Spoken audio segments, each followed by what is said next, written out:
Hello, and welcome to Sweeney Pat's Shut It You Slag Non's Clan. What was the question again? You can use. And have I got news for you? Hold on a minute. Have I got any news? You what? Read the auto cue? Who's been paying out for an auto cue? What do you mean it's just a Word document? I'm a professional newsreader, you whoops.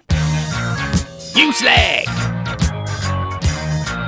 You slag!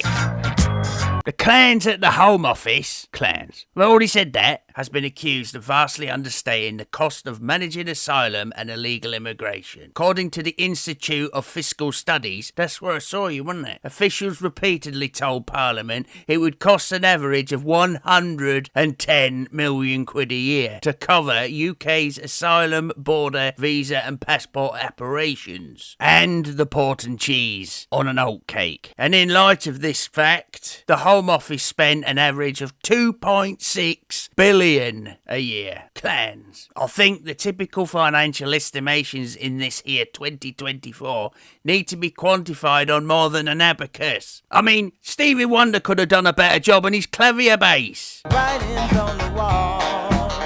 What writing on the wall? I thought you said he couldn't see. Though, in contrast to the ever-increasing diversity of this colourful nation, where we all live together in harmony, Coventry and Birmingham are now within the world's top 50 most dangerous cities in the world. I knew we'd win something, it's only a matter of time. According to a highly accurate and legitimate source, the Daily Mirror, they would have included London in that top 50, but the person who was tallying up all the murder, rape and abductions was murdered, raped and then abducted before they finished the Excel spreadsheet. These migrants aren't necessarily bright, but they are effective. In other news, Joan of Arc was really a man. No, seriously, their real name was John. In other news, government ministers are still weighing plans to ban smoking in pub gardens. Now, I don't know how heavy these plans are, but under a new scheme to phase out tobacco, smoking could be forbidden in outdoor places including outside restaurants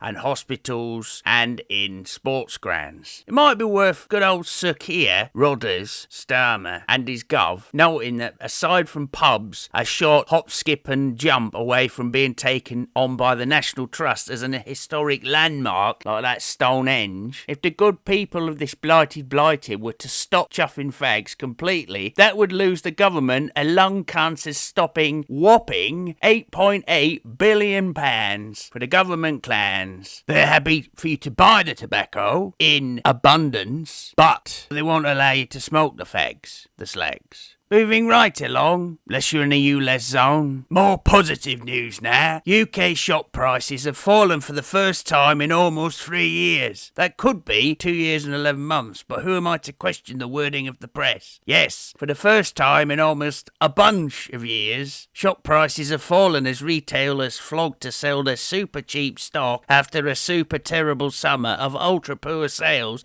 and bad weather due to the greenhouse effects of global stabbing. And no one wants to shop on the high streets no more. So, the British Retail Consortium, Ask for Dave, says prices in August were 0.3% lower than in the same month last year, which is impressive information to have to hand, because I don't even remember what I had for breakfast, let alone comparative facts of last year to this year. Because it's enough to make you go all sixes and sevens, isn't it? On the plus side, this is the first deflation since October 2021, except for that time Sweeney Pat's favourite sex doll got a puncture. Oh yeah. And the price of a first-class stamp issued by Royal Mail is set to rise to £9.68, and sales at Waterstones are at an all-time low because they are banning all print-based books because it offends blind people.